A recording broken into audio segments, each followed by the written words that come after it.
Hola, hola, hola, muy buenos días, feliz y bendecido viernes, culminamos la semana. ¿Cómo están? Espero que muy bien. Acá yo pasando nuevamente con un nuevo capítulo, con la lectura de este maravilloso librito. Recién les dejé un reel, he salido de mi zona de confort, he vendido mi taller. Bueno, me he puesto un poquito incómoda a la mañana, pero bueno, ahora me voy a permitir un momento de comodidad, un momento de placer y disfrute, como es leerles y compartirles una lectura, un capítulo más de este maravilloso libro. Y bueno, a medida que Instagram les va avisando que estoy ya en línea, a los que se puedan conectar y a los que no, lo van a ver después grabado en diferido. Les muestro que bueno, estoy leyendo este maravilloso libro, Pequeñito Poderoso. El capítulo de hoy es muy largo, tiene como casi 20 páginas, con lo cual lo dividí en dos para que no se me haga un video muy largo. Voy a tratar de leer la mitad ahora y la mitad a la tarde, tarde-noche, porque después a las 3 tengo un vivo súper lindo con Víctor Garrigós, así que también los espero a las 3 de la tarde al live. Bueno, qué lindo que se van sumando, muchas gracias. Voy a comenzar con la lectura, ¿sí? Vamos por el capítulo 6 y se titula Último viaje a Jerusalén, la promesa, la cena, el proceso, la muerte y la resurrección. Y comienza así. Voy a tomar un poquito de agua antes. Hoy me acordé de traer agua, a veces me olvido y bueno. Comienza así. Hosana al Hijo de David. Ese grito se oía al paso de Jesús por la puerta oriental de Jerusalén, y las ramas de palma llovían bajo sus pies. Los que le acogían con tanto entusiasmo eran los adeptos del profeta Galileo, llegado de los alrededores y del interior de la ciudad para ovacionarle. Saludaban en él al liberador de Israel, que pronto sería coronado rey.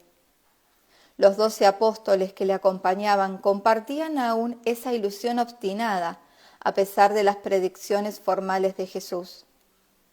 Únicamente él, el Mesías aclamado, sabía que la marcha al suplicio y que los suyos solo después de su muerte penetrarían en el santuario de su pensamiento. Él se ofrecía de un modo resuelto, en plena conciencia y voluntad plena. De ahí su resignación, su dulce serenidad. Mientras pasaba bajo el pórtico colosal practicado en la sombra de fortaleza de Jerusalén, el clamor retumbaba bajo la bóveda y le perseguía como la voz del destino que coge su presa. Hosana al Hijo de David. Por medio de esta entrada solemne, Jesús declaraba públicamente a las autoridades religiosas de Jerusalén que asumía el papel de Mesías con todas sus consecuencias. Al siguiente día apareció en el templo, en el patio de los gentiles y avanzando hacia los mercaderes de ganado y los cambistas, cuyas caras de usurero y ruido ensordecedor de las monedas profanaban el atrio del santo lugar. Les dijo estas palabras de Isaías. Escrito está, mi casa será una casa de oración y vosotros la convertís en caverna de bandidos. Los mercaderes huyeron, llevándose sus mesas y sus sacos de dinero, intimados por los partidarios del profeta, que le rodeaban como una muralla sólida, pero aún más por su mirada y su gesto imperioso. Los sacerdotes, asombrados de tal audacia, quedaron sobrecogidos de tanto poder. Una diputación del Sanedrín vino a pedirle explicación con esas palabras. ¿Con qué autoridad haces estas cosas? A esa pregunta capciosa, Jesús, según su costumbre, respondió con una cuestión no menos embarazosa por sus adversarios. El bautismo de Juan, ¿de dónde venía? ¿Del cielo o de los hombres? Si los fariseos hubiesen respondido, vienen del cielo, Jesús les hubiera dicho, entonces, ¿por qué no habréis creído? Si hubieran dicho, viene de los hombres, tenían que temer al pueblo, que tenía a Juan el Bautista por profeta. Respondieron, pues, nada sabemos. Y yo, les dijo Jesús, no os diré tampoco por qué autoridad hago estas cosas. Mas una vez parado el golpe, tomó la ofensiva y agregó, os digo en verdad que los modelos empleados y las mujeres de mala vida os avenjan en el reino de Dios. Luego los comparó con una parábola, al mal viñador que mata al hijo del dueño para tener la herencia de la vida, y se llamó a sí mismo la piedra angular que los aplastaría. Con estos actos, con estas palabras, se ve que en un último viaje a la capital de Israel, Jesús quiso cortarse la retirada. Ya tenían desde hacía tiempo de su boca las dos grandes fases de acusación necesarias para perderle, su amenaza contra el pueblo y la afirmación de que él era el Mesías. Sus últimos ataques exasperaron a sus enemigos. A partir de aquel momento, su muerte resulta, por las autoridades, solo fue cuestión de oportunidad. Desde su llegada, los miembros más influyentes del Sanedrín, saduceos y fariseos, reconciliados en su odio contra Jesús, se habían entendido para hacer perecer al seductor del pueblo. Dudaban solamente respecto a prenderle en público, pues temían una sublevación popular. Ya varias veces los agentes que habían enviado contra él habían vuelto ganados por su palabra o atemorizados por las multitudes. Varias veces los soldados del templo le habían visto desaparecer en medio de ellos, de un modo incomprensible. Así también el emperador Domiciano, fascinado, sugestionado y como cegado por el mago a quien quería condenar, vio desaparecer a Apolonio de Tiana ante su tribunal y en medio de sus guardias. La lucha entre Jesús y los sacerdotes continuaba de día en día, con odio creciente del lado de ellos y del suyo con un vigor, una impetuosidad, un entusiasmo sobreexcitados por la certeza que tenía de lo fatal de su salida. Fue el último asalto de Jesús contra los poderes de su tiempo. En él desplegó una extrema energía y toda su fuerza, que revestía como una armadura la ternura sublime que podemos llamar el eterno femenino de su alma. Aquel combate formidable terminó con terribles anatemas contra los falsificadores de la religión. Desgraciados de vosotros, escribas y fariseos, que cerráis el reino de los cielos a los que en él quieren entrar. Insensatos y ciegos, que pagáis el diezmo y descuidáis la justicia, la misericordia y la fidelidad. Os parecéis a los sepulcros blanqueados, que parecen hermosos por fuera, pero por dentro están llenos de despojos y toda clase de podredumbre. Después de haber estigmatizado así ante los siglos la hipocresía religiosa y la falsa autoridad sacerdotal, Jesús consideró su lucha como terminada. Salió de Jerusalén, seguido de sus discípulos, y tomó con ellos el camino del Monte de los Olivos. Subiendo a él, se veía desde la altura el templo de Herodes en toda su majestad, con sus terrazas, sus vastos pórticos, su revestimiento de mármol blanco incrustado de jaspe y de porfido, el brillo de su techumbre laminada de oro y plata. Los discípulos, descorazonados, Presintiendo una catástrofe, le hicieron notar el esplendor del edificio que el maestro dejaba para siempre. Había en su entonación una mezcla de melancolía y de sentimiento, porque ellos habían pensado hasta el último momento verse en él como jueces de Israel, alrededor del Mesías, coronado pontífice rey. Jesús se volvió, midió el templo con los ojos y dijo: ¿Veis todo esto? Ni una piedra quedará sobre obra. Juzgaba de la duración del templo de Jehová, por el valor moral de aquellos que lo ocupaban. Comprendía que el fanatismo, la intolerancia y el odio no eran armas suficientes contra los arietes y las hachas de César romano. Con su mirada de iniciado, que se había vuelto más penetrante por esa clarividencia que da la proximidad de la muerte, veía el orgullo judaico, la política de los reyes, toda la historia judía, llevarle fatalmente a aquella catástrofe. El triunfo no estaba allí, estaba en el pensamiento de los profetas, en esa religión universal, en ese templo invisible del cual sólo él tenía entonces plena conciencia. En cuanto a la antigua ciudadela de Sión y al templo de piedra, veía ya al ángel de la destrucción en pie ante su puerta con una antorcha en la mano. Jesús sabía que su obra estaba próxima, pero no quería dejarse sorprender por el Sanedrín y se retiró a Betania. Como tenía predilección por el monte de los Olivos, a él iba casi todos los días para estar con sus discípulos. Desde aquella altura se disfrutaba de unas vistas admirables. Se abarcaban las severas montañas de la Judea y de Moab, con sus tintes azulados y violáceos. Se divisaba a lo lejos un rincón del mar muerto como un espejo de plomo de donde se escapan valores sulfurosos. Al pie del monte se extiende Jerusalén, dominado por el templo, y la ciudadela de Imón y de Josap, la ciudad de David y del Cristo, protegida por los hijos de Israel.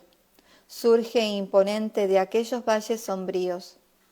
Sus cúpulas, sus minaretes, retienen la luz moribunda del cielo y parecen esperar de continuo a los ángeles del juicio final. Allí dio Jesús a sus discípulos sus últimas instrucciones sobre el porvenir de la Iglesia que había venido a fundar y sobre los distintos futuros de la humanidad, legándoles así su promesa terrestre y divina, profundamente ligada a su enseñanza esotérica, destinada a iluminar el porvenir. Claro está que los redactores de los evangelios sinópticos no han transmitido los discípulos apocalípticos de Jesús en una confusión que los hace casi indescifrables. Su sentido solo comienza a ser inteligible en el de Juan. Si Jesús hubiera realmente creído en su vuelta sobre las nubes algunos años después de su muerte, como lo admite la exgénesis naturalista, o bien si se hubiese figurado que el fin del mundo y el juicio final de los hombres tendría lugar bajo aquella forma, como le cree la teología ortodoxa, entonces solo hubiera sido un iluminado quimérico, un visionario muy mediocre, en vez de ser el sabio iniciado, el vidente sublime que demuestra cada palabra de su enseñanza, cada paso de su vida. Evidentemente aquí, más que nunca, sus palabras deben tomarse en el sentido alegórico. Aquel de los 4 evangelios que nos ha transmitido mejor la enseñanza esotérica del Maestro, el de Juan, nos impone esta interpretación tan conforme, por otra parte, con el genio parabólico de Jesús, cuando nos cuenta esas palabras del Maestro. Tendría aún que deciros muchas cosas, pero ellas están por encima de vuestro alcance.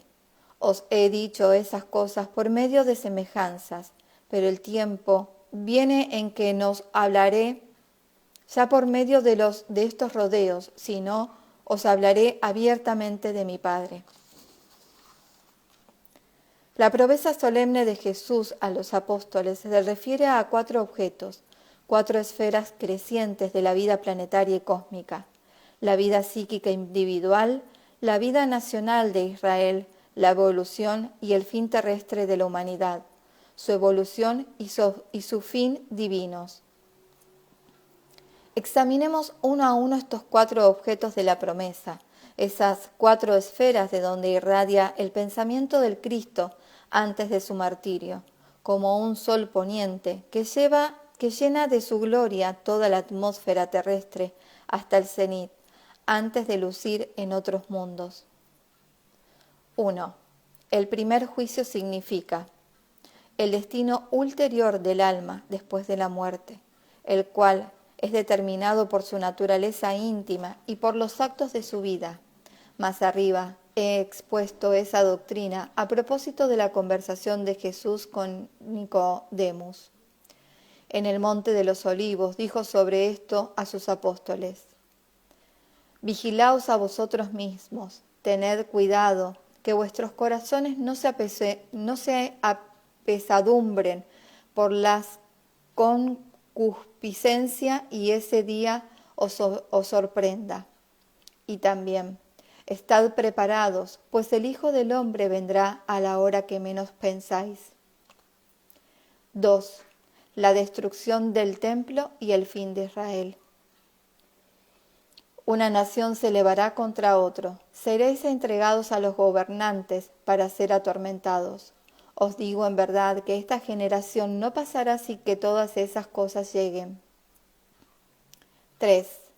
El objetivo terrestre de la humanidad, que no se ha fijado en una determinada época, sino que debe ser alcanzado por una serie de cumplimientos escalonados y sucesivos. Ese objetivo es el advenimiento del Cristo social o del hombre divino sobre la tierra, es decir, la organización de la verdad, de la justicia y del amor en la sociedad humana y por consecuencia la pacificación de los pueblos.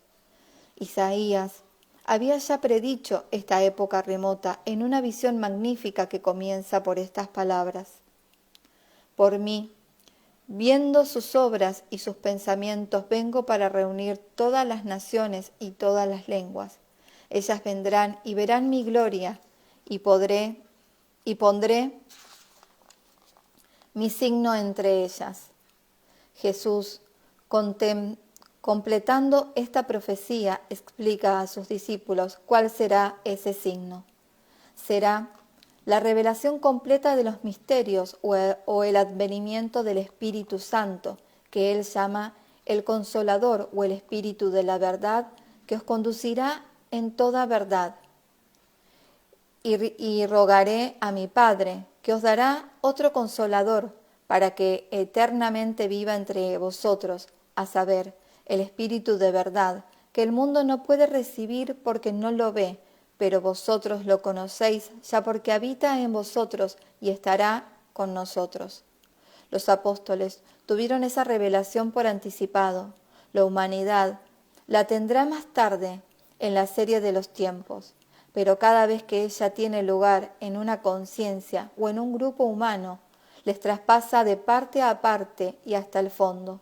El advenimiento del Hijo del Hombre será como un relámpago que sale del oriente y va hasta el occidente. Así, cuando se enciende la verdad central y espiritual, ilumina a todas las otras y a todos los mundos. 4. El juicio final. Significa el fin de la evolución cósmica de la humanidad o su entrada en un estado espiritual definitivo.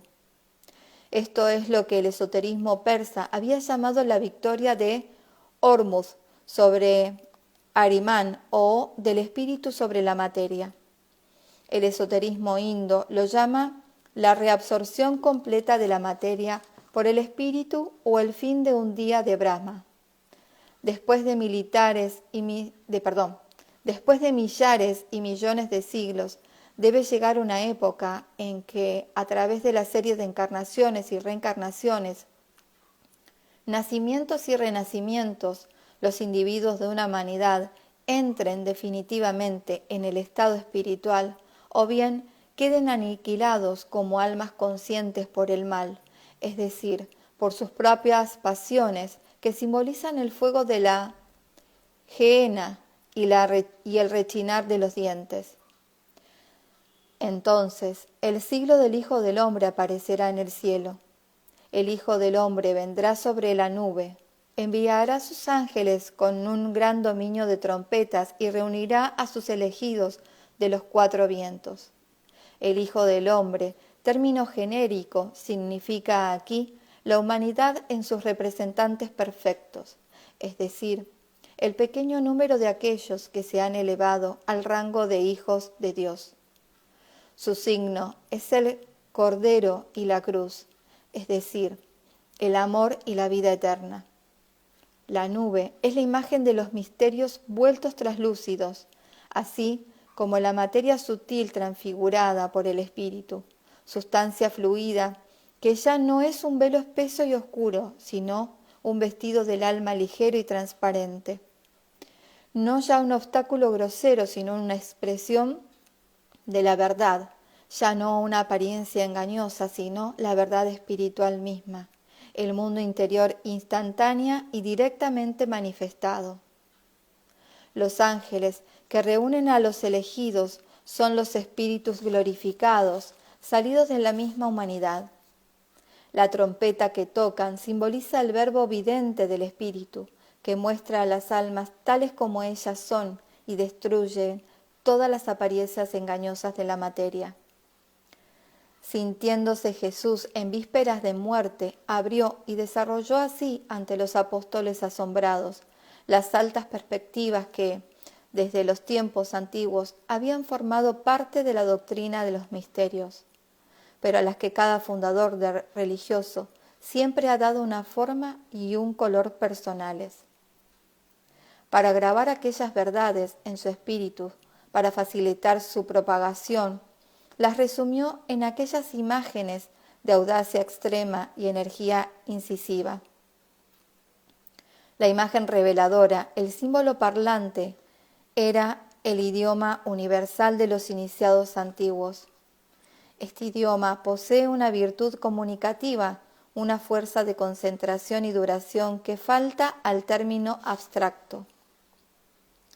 Al servirse de él, Jesús no hizo más que seguir el ejemplo de Moisés y de los profetas.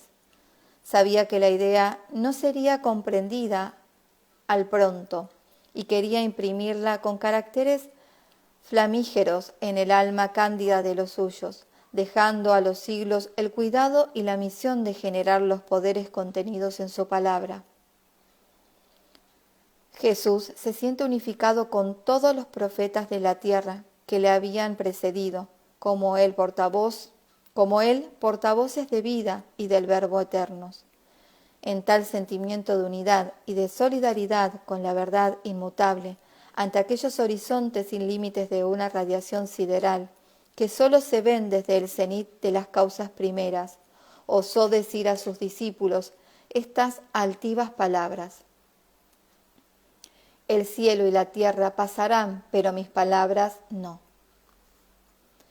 De este modo se deslizaban las mañanas y las tardes en el Monte de los Olivos. Un día, por uno de esos movimientos de simpatía propios de su naturaleza ardiente e impresionable, que le hacía volver bruscamente de las más excelsas alturas de los sufrimientos de la tierra, que como suyo sentía, derramó lágrimas por Jerusalén, por la ciudad santa y su pueblo, cuya terrible destino presentía. El suyo también se aproximaba a pasos de gigante. Ya el Sanedrín había deliberado sobre su destino y decidió su muerte. Ya Judas de Queriot había prometido entregar a su maestro.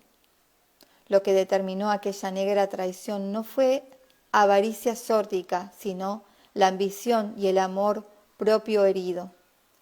Judas, tipo de egoísmo frío y de positivismo absoluto, incapaz del menor idealismo, solo por especulación mundana se había hecho discípulo del Cristo. Contaba con el triunfo terrestre inmediato del profeta y con el provecho de que esto cesaría. Nada había comprendido de esta profunda palabra del Maestro. Los que quieran ganar su vida la perderán y los que quieran perderla la ganarán.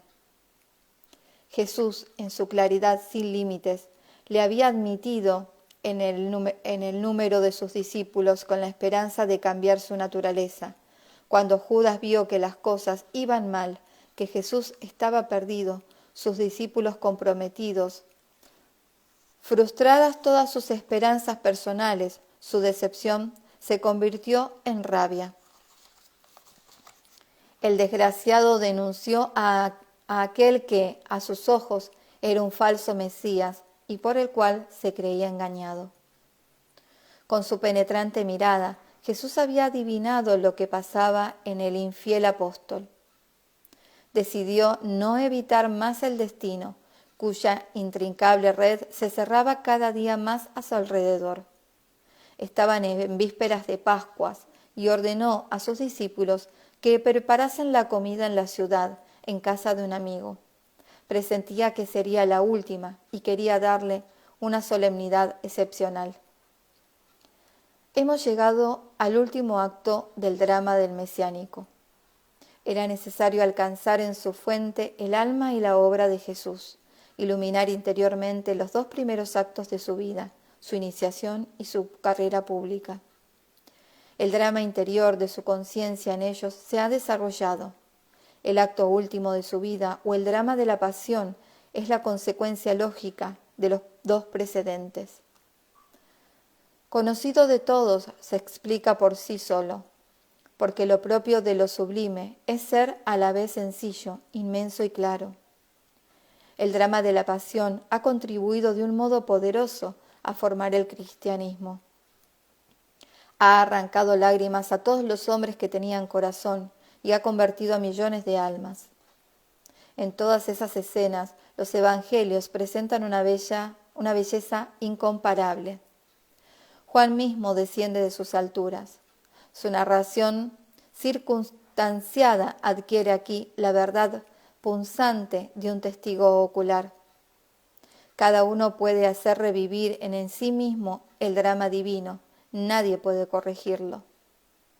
Voy únicamente, para acabar este trabajo, a concentrar los rayos de la tradición esotérica sobre los tres acontecimientos esenciales por los que terminó la vida del Divino Maestro: la Santa Cena, el proceso del Mesías y la resurrección. Si hacemos luz sobre estos puntos, iluminarán el pasado de toda la carrera del Cristo y el futuro del cristianismo. Los 12, formando 13 con el Maestro, se habían reunido en las habitaciones superiores de una casa de Jerusalén. El desconocido amigo, el huésped de Jesús, había adornado la habitación con rico tapiz. Según la moda oriental, los discípulos y el Maestro se reclinaron 3 a 3 en 4 anchos divanes en forma de triclinius, dispuestos alrededor de la mesa. Cuando trajeron el cordero pascual, los vasos llenos de vino y la copa preciosa, el cáliz de oro prestado por el amigo desconocido, Jesús, colocado entre Juan y Pedro, dijo: «He deseado ardientemente comer con vosotros esta Pascua, porque os digo que no comeré en otra hasta que se celebre en el reino del cielo». Después de estas palabras, los semblantes se oscurecieron y la atmósfera se entenebreció. El discípulo que Jesús amaba y que era el único que le adivinaba todo, inclinó en silencio su cabeza sobre el pecho del Maestro. Según costumbre de los judíos en la comida de Pascua, comieron en silencio las hierbas amargas y el charoset. Entonces Jesús tomó el pan y, habiendo dado gracias, lo partió y distribuyó diciendo: Este es mi cuerpo que os doy. Haced esto en memoria mía. De igual modo les dio la copa después de la comida, diciéndoles: esta copa es la nueva alianza en mi sangre, que se vierte por vosotros. Tal es la institución de la cena en toda su sencillez. Ella contiene más cosas que las que se dice y sabe comúnmente. No solamente ese acto simbólico y místico es la conclusión y resumen de la enseñanza de Cristo, sino que también es la consagración y rejuvenecimiento de un símbolo muy antiguo de la iniciación. Entre los iniciados de Egipto y de Caldea, como entre los profetas y los esenios, el ágape fraternal marcaba el primer grado de la iniciación. La comunión bajo la especie del pan, ese fruto de la espiga, significa el conocimiento de los misterios de la vida terrestre, al mismo tiempo que el reparto de los bienes de la tierra y por lo tanto la unión perfecta de los hermanos afiliados. En el grado superior, la comunión bajo la especie del vino, esa sangre de la vid penetrada por el sol, significaba la partición de los bienes celestes, la participación en los misterios espirituales y en la ciencia divina. Jesús, al legar esos símbolos a los apóstoles, los amplió, pues a través de ellos extiende la fraternidad y la iniciación, antes limitada a algunos, a la humanidad entera. Añade el más profundo de los misterios, la mayor de las fuerzas. Le da su sacrificio. De esta forma la cadena del amor invisible pero infrangible entre él y los suyos. Ella dará a su alma glorificada un poder divino sobre aquellos corazones y sobre el de todos los hombres. Esa copa de la verdad, venida del fondo de las edades proféticas, ese cáliz de oro de la iniciación que el anciano esenio le había presentado llamándole profeta, ese cáliz del amor celeste que los hijos de Dios le habían ofrecido en el transporte de su más dulce éxtasis, esa copa donde ahora se ve relucir su propia sangre, la atiende a sus discípulos bien amados con la ternura inefable del Dios supremo. ¿Comprenden los apóstoles? ¿Ven ese pensamiento redentor que abarca los mundos? Él brilla en la profunda y dolorosa mirada que el Maestro pasea del discípulo amado a aquel que le va a traicionar. No lo comprenden aún. Respiran penosamente como en un mal sueño. Una especie de vapor penoso y rojizo flota en el aire y se preguntan de dónde viene la extraña radiación de la cabeza del Cristo. Cuando por fin Jesús declara que va a pasar la noche en oración en el huerto de los olivos, se levanta para decir: vamos, no sospechan ellos lo que va a ocurrir. Jesús ha pasado la noche y la angustia en Getsemani. De antemano, con terrible lucidez, ha visto estrecharse el círculo infernal que va a ahogarle.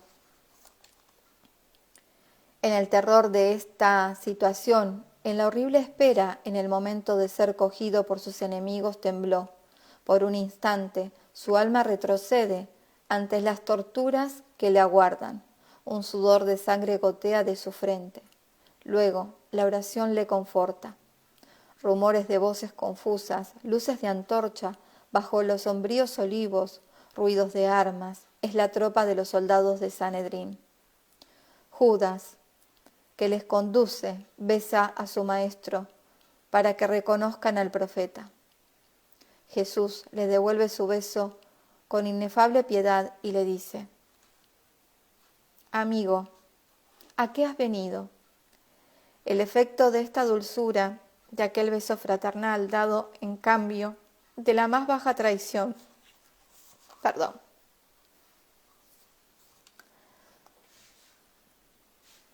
será tal sobre aquella alma tan dura, que en un instante después Judas, lleno de remordimiento y de horror de sí mismo, va a suicidarse.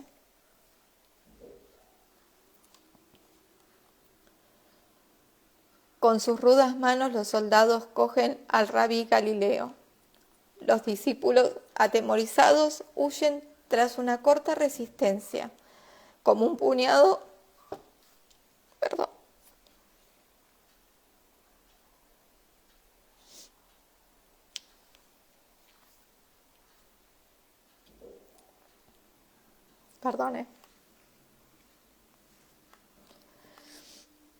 Con sus rudas manos los soldados cogen al rabí Galileo.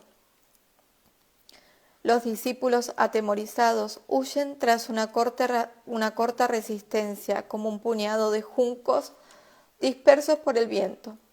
Solo Juan y Pedro se quedan cerca y siguen al maestro al tribunal, con el corazón oprimido y el alma ligada a su destino.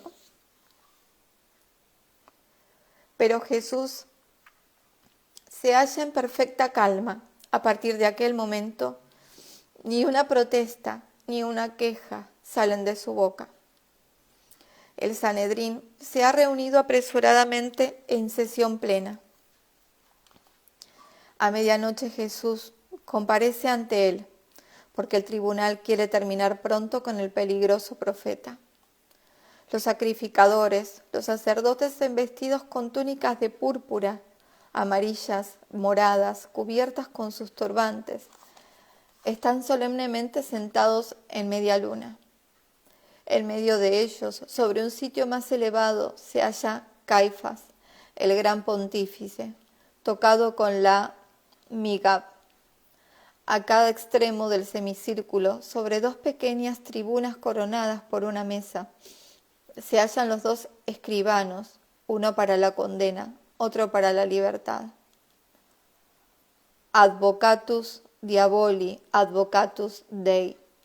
Jesús, impasible de pie en el centro con su túnica blanca de ceño. Oficiales de justicias armados de correas y de cuerdas lo rodean con los brazos desnudos, la mano en la cadera y la mirada dura.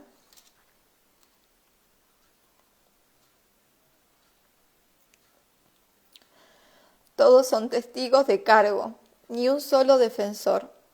El pontífice, el juez supremo, es el acusador principal. El proceso se dice ser una medida de salud pública contra un crimen de lesa religión. En realidad, la venganza preventiva de su sacerdocio inquieto que se siente amenazado en su poder. Caifás se levanta y acusa a Jesús de ser un seductor del pueblo, un mesit. Algunos testigos recogidos en la multitud declaran contradiciéndose. Por fin, uno de ellos da cuenta de esas palabras, consideradas como una blasfemia, y que el nazareno había lanzado más de una vez a la cara de los fariseos bajo el pórtico de Salomón. Yo puedo destruir el templo y levantarlo en 3 días. Jesús calla. ¿No respondes?, dice el sumo sacerdote. Jesús, que sabe que será condenado y no quiere prodigar su verbo inútilmente, guarda silencio. Más aún, probadas aquellas palabras, esto no basta para motivar una pena capital. Es precisa otra confesión más grave. Para obtenerla del acusado, el abid saduceo Caifás le dirige una pregunta de honor, la cuestión vital de su misión. La mayor habilidad consiste, con frecuencia, en ir rectamente al hecho esencial. Si eres el Mesías, dínoslo.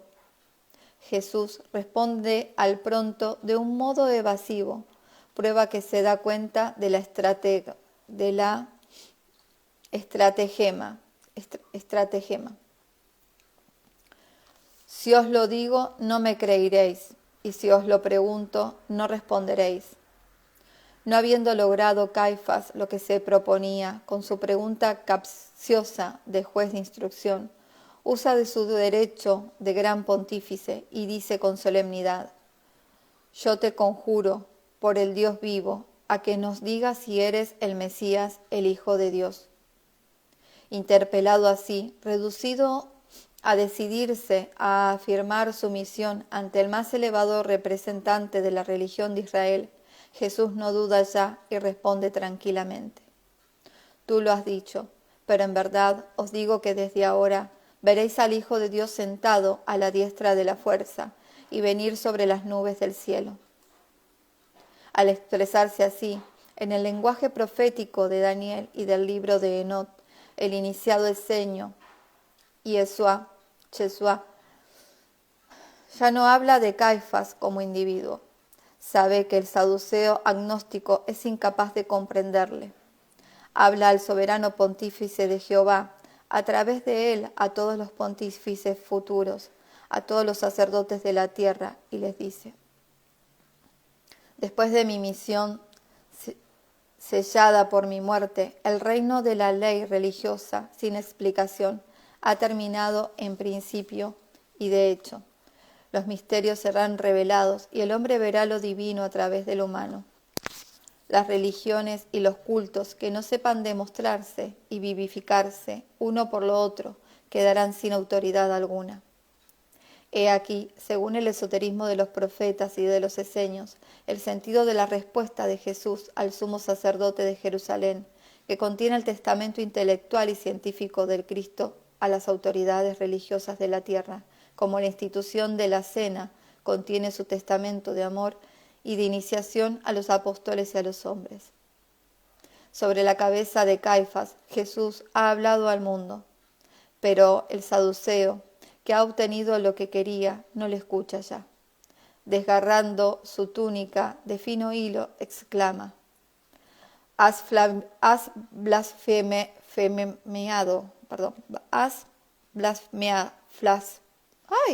blasfemado. ¿Qué necesidad tenemos ya de testigos? Habéis oído su blasfemia.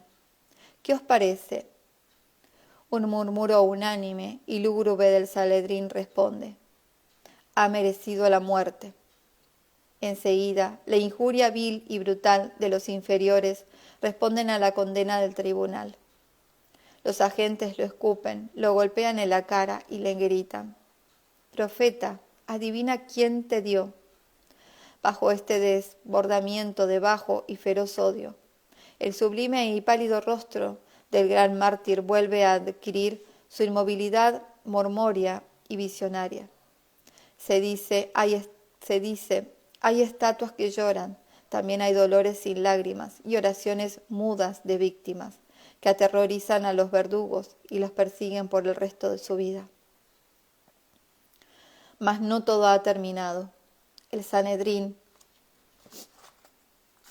puede pronunciar la pena de muerte. Para ejecutarla es preciso el brazo secular y la aprobación de la autoridad romana. La escena con Pilatos, contada en el detalle por Juan, no es menos notable que la de Caifás. Aquel curioso diálogo entre Cristo y el gobernador romano, en que las interjecciones violentas de los sacerdotes judíos y los gritos de un populacho fanatizado representan el papel de los coros en la tragedia antigua. Tiene la persecución de la verdad dramática.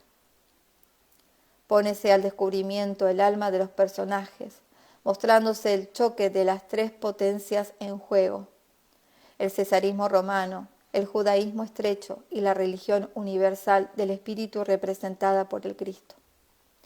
Pilatos, muy indiferente a esta querella religiosa, pero muy molesto con el asunto porque teme que la muerte de Jesús lleve consigo una sublimación popular, le interroga con precaución y le tiende una escala de salvamento, esperando que se aproveche de ella.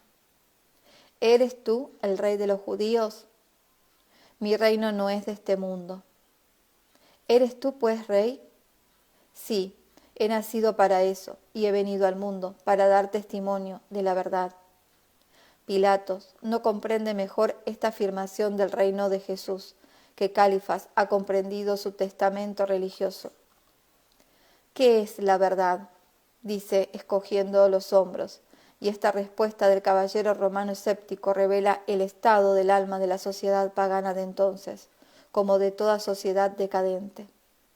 Pero no viendo, por otra parte, en el acusado más que un soñador inocente, añade: no encuentro ningún crimen en él, y pone a los judíos saltarle mientras el populacho, instigado por los sacerdotes, vocifera: suéltanos a Barrabás. Entonces Pilato, que detesta a los judíos, se da el placer irónico de hacer azotar con vergazos a su pretendido rey. Cree que esto bastará a los fanáticos. Estos se ponen aún más furiosos y claman con ira: crucifícanle. A pesar de aquel desencadenamiento de las pasiones populares, Pilato resiste. Está cansado de ser cruel. Ha visto correr tanta sangre en su vida, ha enviado tantos rebeldes al suplicio, ha oído tantos gemidos y maldiciones sin salir de su indiferencia. Pero el sufrimiento mudo y estoico del profeta Galileo, bajo el manto de púrpura y la corona de espinas, le ha sacudido en un estremecimiento desconocido. Es una visión extraña y fugitiva de su espíritu. Sin que pueda medir su alcance, ha dejado salir de sus labios estas palabras: ese hom, he aquí al hombre. El rudo romano estaba casi emocionado. Iba a absolver. Los sacerdotes del Sanedrín, que le espiaban con mirada penetrante, notaron esa emoción y se asustaron, pues veían que la presa se les escapaba. Astutamente se concentraron entre sí. Luego, con voz unánime, exclamaron levantando su mano derecha y volvieron la cabeza con un gesto de horror hipócrita: se ha hecho pasar por hijo de Dios. Cuando Pilatos hubo oído aquellas palabras, dice Juan, tuvo aún más temor. ¿Temor de qué? ¿Qué efecto podría causar aquel hombre al romano incrédulo que despreciaba con todo corazón a los judíos y a su religión, y solo creía en la religión política de Roma y de César? Hay una razón seria para ello. Aunque le diesen sentidos diferentes, el nombre de Hijo de Dios estaba bastante difundido en el esoterismo antiguo, y Pilatos, aunque escéptico, era supersticioso. En Roma, durante los misterios menores de Mitras, en que los caballeros romanos se hacían iniciar, había oído decir que un hijo de Dios era una especie de intérprete de la divinidad. A cualquier nación, a cualquier religión que perteneciese, atentar a su vida era un gran crimen.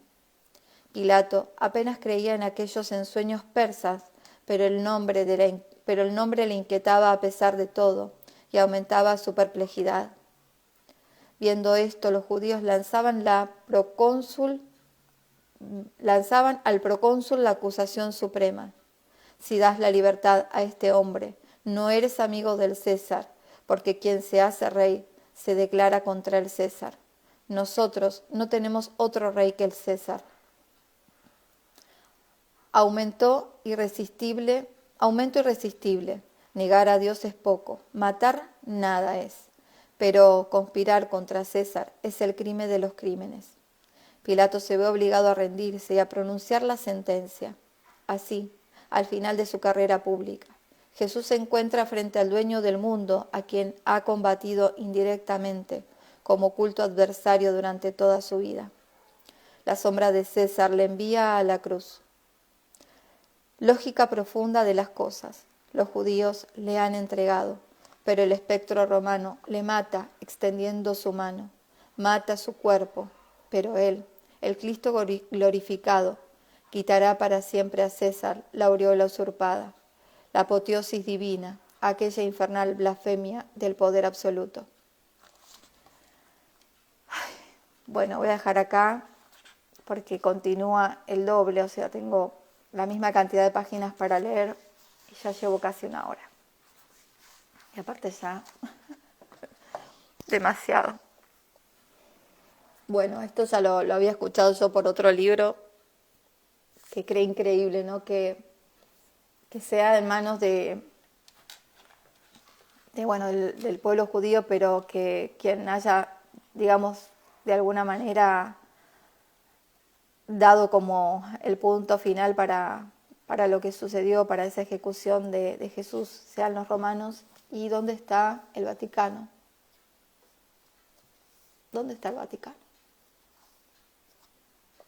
En Roma. Cuando yo me enteré de eso también es como que fue muy fuerte, ¿no? Como me pareció como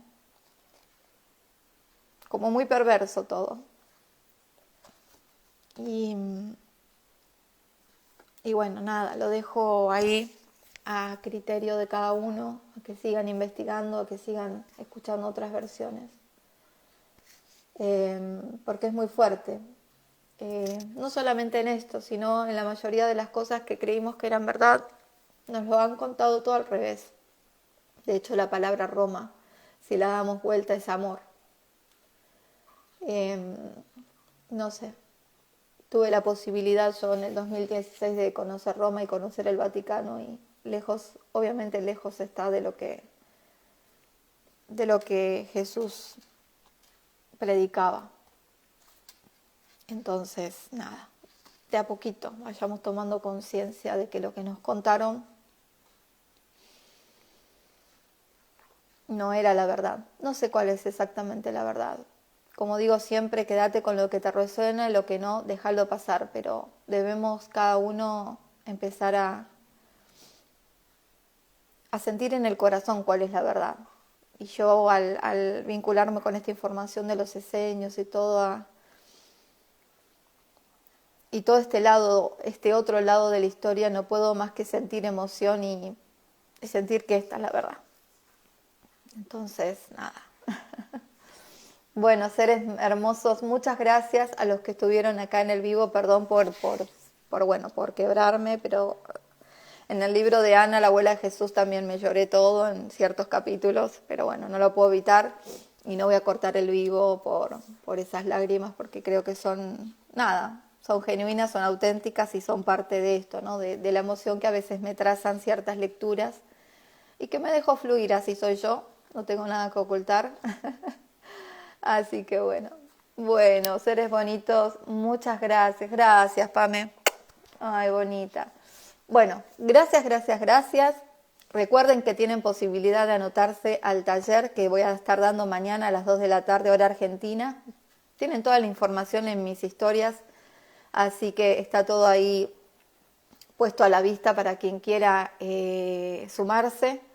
Va a ser un placer verle las caritas también y compartir información que nos empodera, que nos transmite verdad, al menos sobre nuestra biología, como son las 5 leyes biológicas. Entendamos nuestra biología, que nuestro cuerpo es perfecto, nunca las células se volvieron locas ni nos quiere hacer mal, no estamos castigados, no, la enfermedad es otra cosa, y para comprenderlo y entenderlo, les brindo este primer taller que a mí esa información ha cambiado completamente mi vida. Por eso quise empezar por esa información. Y hoy a las 3 de la tarde vivo aportando mi granito de arena con Víctor Garrigós.